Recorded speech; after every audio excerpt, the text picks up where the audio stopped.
I think it's best that I bring another dynamic woman from across the country. Miss Paulette Zonicle is the first female Consul General to be appointed to Washington, D.C. by the Bahamas government in April 2013. As Consul General, she is responsible for diaspora of Bahamian people in her jurisdiction, which consists of 25 states. She's a bad woman. She is also responsible for the consular activities of the government in the Bahamas, which includes but is not limited to the insurance of visas for visitors to the Bahamas, passports, and Bahamians document authentication and investment matters. Ms. Zonicle was educated in the Bahamas at the College of the Bahamas and later at Lambuth University in Jackson, Tennessee, where she earned a Bachelor of Arts in Journalism and Political Science. She returned to the Bahamas and began her career in radio and television, broadcasting, working her way up to television anchor and director of the news department. Ms. Zonicle has hosted many shows that took her all over the Bahamas and all over the world. In her political life, Ms. Zonicle was a senator. I said Ms. Zonicle was a senator. In the now ruling party of the Bahamas for 5 years, and was also a part of the Caribbean Parliamentary Association in Bangladesh. Ms. Zonicle is a founding member of the Princess Marriott Hospital Foundation in the Bahamas, and was also an insurance executive for 2 of the major insurance companies on the Bahamas. She is a bad woman. She was also president of Endress in the Bahamas, the largest multi-level marketing company in the world. And just to let you know, something that's not on here, she's actually the first woman appointed in the position of Consul General of the Bahamas by the Prime Minister. Ladies and gentlemen, I ask you to please stand on your feet and give a round of applause for Her Excellency Paulette Zonicle.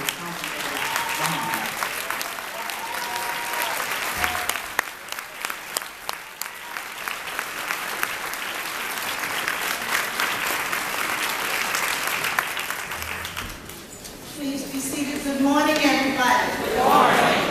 I was just sitting over there and I said, boy, y'all look good.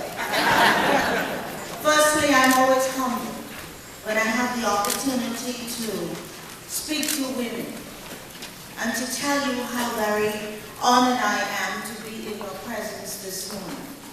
God is a good God. Yes. And I'm standing here because of His grace and His mercy. I owe Him so much. And I don't get it twisted. I know who made me who I am. And I know who opened the door to which I walk through. And so I constantly give Him glory. Every morning I wake up and say, oh God, you've been good to me.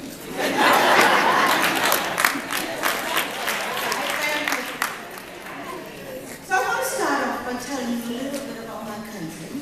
I'm sure many of you in this room have visited the Bahamas, haven't you? Yes. We're a beautiful place, aren't we? Yes. We would love you guys to come and have one of your meetings in our beautiful country. Wouldn't that be good? Yes. I'll make sure to come home and celebrate with you guys. But it was really an honor. I got to meet your presiding bishops. I want to say good morning to all of them. And once again, thank them for this opportunity for me being allowed to say a few words to you. The Bahamas is an archipelagic nation. Do you know what that means?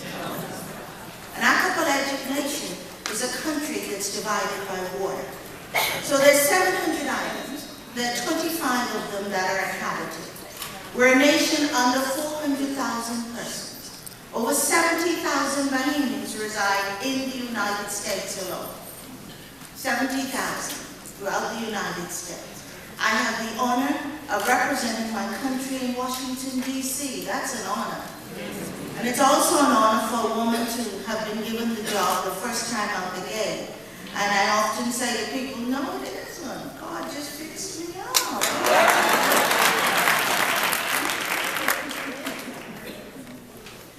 And so our country, per capita, next to the United States and Canada, is the 3rd per capita country in the world.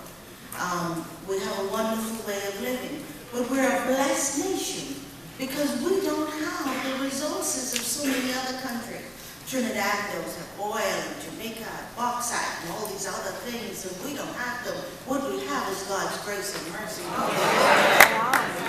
And so for that, we are forever grateful. And so our main income is that of tourism, and then our financial sector, and now our fisheries. Many of you love snapper, don't you? Don't you love snapper? Don't you love lobster? You know, we eat some of them out of our waters. Yeah, they're real tasty. And so I often say to people, in the Bahamas, if you add up all of the water and the islands, we are actually the largest island within the Caribbean. In our waters are trillions of dollars of value that God has given to us. We haven't even begun to discover yet. And so it's a wonderful opportunity, it's an exciting time. We're 42 years old as a country. We were under the British colony, became independent in 1973, July 10, and now we're flourishing at 42. But I say to young people, every time I speak to them, that there are facets of our country that's not yet developed, that is waiting on them to develop it. And so we urge our young people to always come back home. I also understand that there are no CME in the Bahamas. Well, I've already told them, we got to fix that.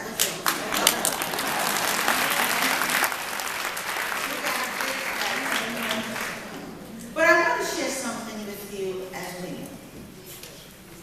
God has given us such an awesome responsibility, and I think sometimes we miss it. Every woman in here, hold your stomach. Hold your stomach.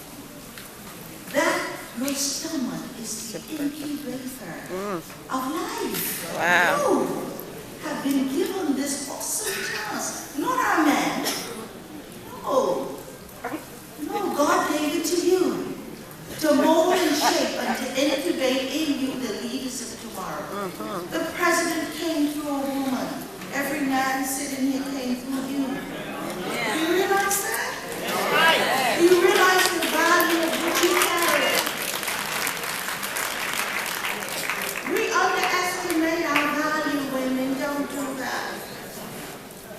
Every man you see came through you. You molded him. You shaped him. Every husband was shaped by a woman. Every husband. Whether they want to admit it. Don't worry, don't tell them I said that. But the role of a woman is so very powerful. As I look in this room, many of the men may not admit it to you, but they will it behind closed doors, that many of the ministries of the churches are undergirded by you. You are the foundation of a lot of the churches. Amen. And so, a lot of responsibility is placed on you. But women, I also want to say to you that do not change who you are to be accepted by someone else. Because then you become a counterfeit. You don't want to be a counterfeit, do you? You want to be the real you. And so that's very, very important. So much is riding on what you pour into your children. Every day, what you pour into them is of value. When we say to our children, you're stupid, you're ugly, we're hurting our children. And that is so important. And so every time I speak to them, I say to them how very important it is for us to say kind words. And oftentimes, sometimes to walk away. Because when you hurt our children, the pain stays forever. Another thing I want to say to women. We love our pastors, don't we? But the pastor in the pulpit can be more valuable than the pastor in the house, who's your husband. Did you hear me, women? The husband in your house is the king of your home. How do we treat him? Do we really respect him? Can we be honest?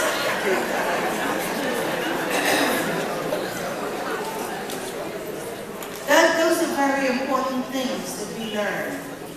My mom often often told me growing up, she said, always remember something, you get more in honey than vinegar. Vinegar is sting, but honey is soothing and sweet. And so, as I travel through and I have this opportunity to serve, I will not tell you that it's always been easy, because there are men that are insecure with a strong woman. Yes. But again, I can't change who God made me to be to make someone else happy. And so I try to be true to me.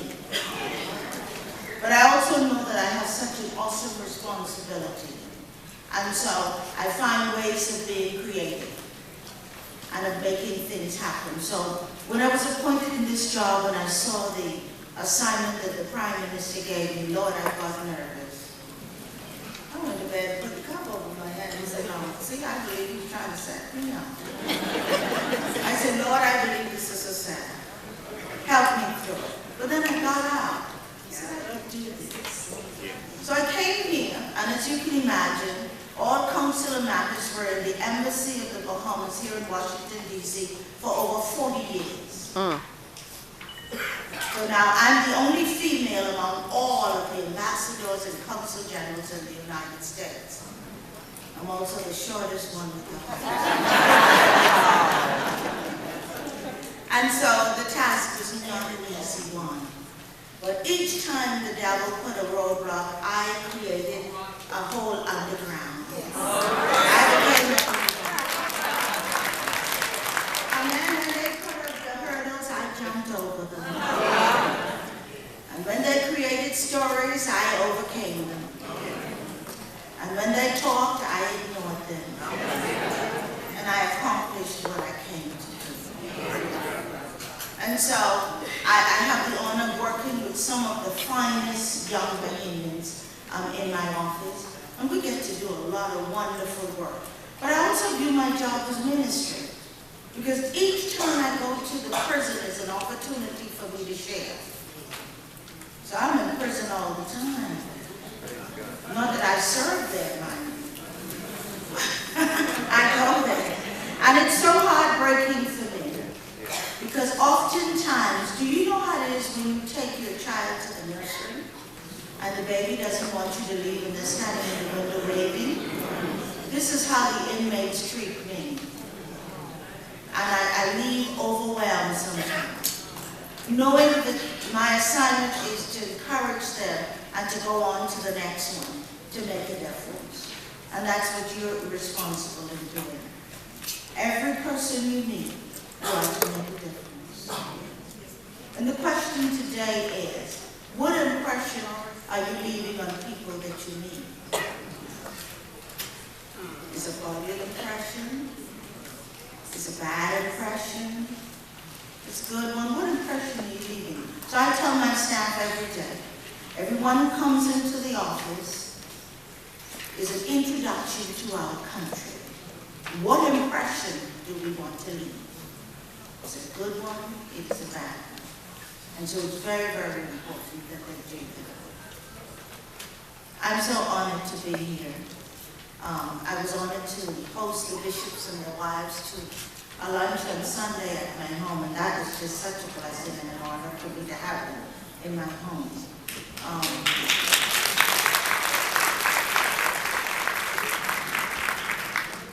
So I tell them all the time that one day, not yet, but one day, I'll tell you my story, how I came from rags to where I am today. I wasn't always like this. I didn't always have all these wonderful things. I went through a very difficult period in my life, but God. That's why I'm so humble in what I have, because I know that it's His grace and mercy that is given it to me. I moved my mom here with me, who was 82 years old. She would just love to have met all of you this morning. She would have loved that. But Bishop and those got to meet her when they were there on Sunday, and she's really been my strength, and I often talk about her. I have a wonderful daughter who's 20 years old. who I owe my life to, because she saved my life. And so when I tell my story one day, I'll tell you about that. But my daughter is just so special to me. And I say to her each day, you are my gift from God. Our children are our gifts. And God's given me such a wonderful gift with my daughter. If you have not told your children that they're gifts, you need to tell them. Yeah, because my baby is mama's gift. And mommy adores her. And so I say to women that you have so much ahead of you. Don't look at all the bad things that have happened. Look at all the good things that are ahead. And that's how I was able to overcome. I started looking at all the good things that I knew that God had ahead for me, and I started grabbing them as He opened the door. I started questioning which door I started allowing Him to lead me. And for many of you, you may need to let God lead you through the door that you need to go through, and start questioning Him. Oftentimes we think that God needs an assistant. He got this. All right. God got this. And so you got to trust Him. But I'm just so humbled again and honored that I was able to bring some good remarks to you today. I wish you much success in your conference, and look forward to welcoming you one day to the Bahamas. We would love to have you to come and have one of your conferences and open one of your churches in our beautiful country. And so we thank you. I'm here today with my friend Cece and my photographer and one of my staff members, Philippe Majors. I'm just so honored that they joined me this morning.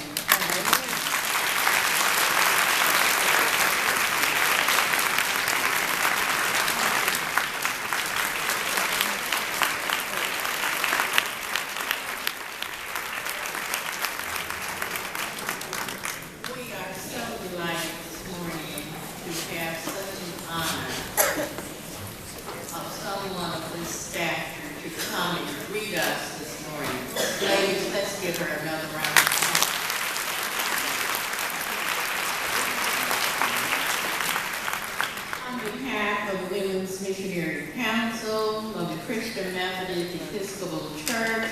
You see the beautiful stoles that our ladies are wearing. We would like for you to take this back with you and wear it with love from us. Thank you so very much.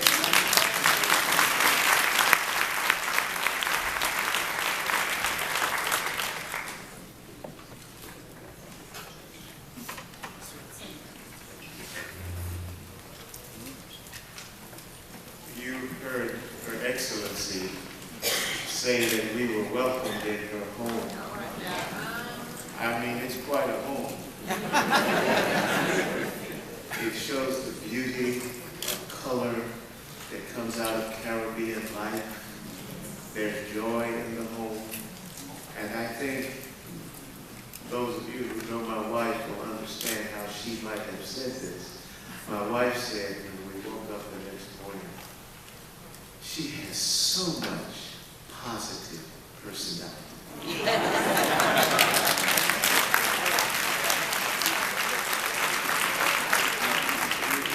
rejoice at how you received us, and we also appreciate the way you invite us to be a part of the work of the church and God's work in the Bahamas.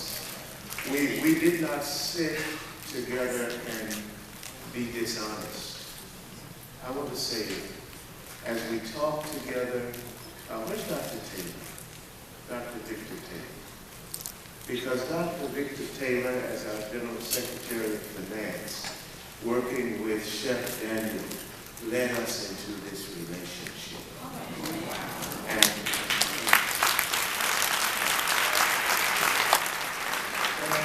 as we were sitting with Her Excellency, Mrs. Zonicle in her home, and we talked about the church, the Christian Methodist Episcopal Church not being present.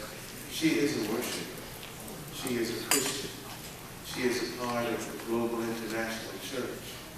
But as she remarked about our absence from the Bahamas, and I began to talk about some things we have done in Jamaica and some things we have done in Haiti.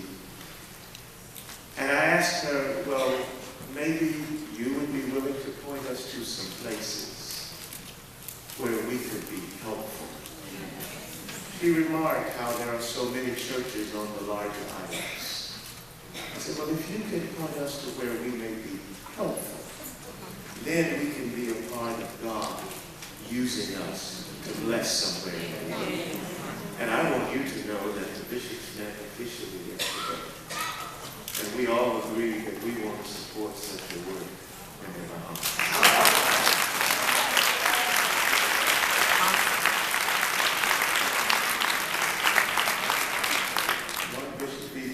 I'm not going to say who that bishop was, but one bishop even told us that she wanted it to be a part of her work.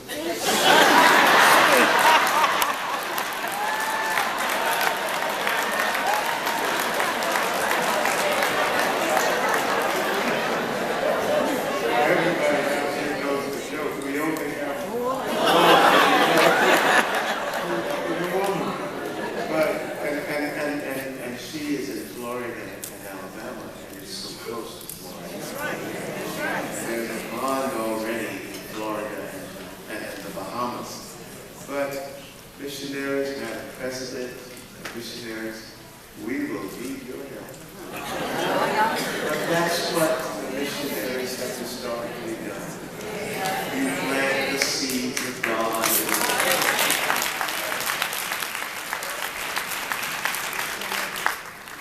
On behalf of the College of Bishops, may I ask the patron to please stand with me? I love his spirit of generosity. He said, you do it, Senior, you do it, Senior. But he represents the college. He represents the college with you. So on behalf of the College of Bishops, we also want to present to you this special edition of the Bible that has been made by the Women's Missionary Council under the leadership of Dr. Princess Judith.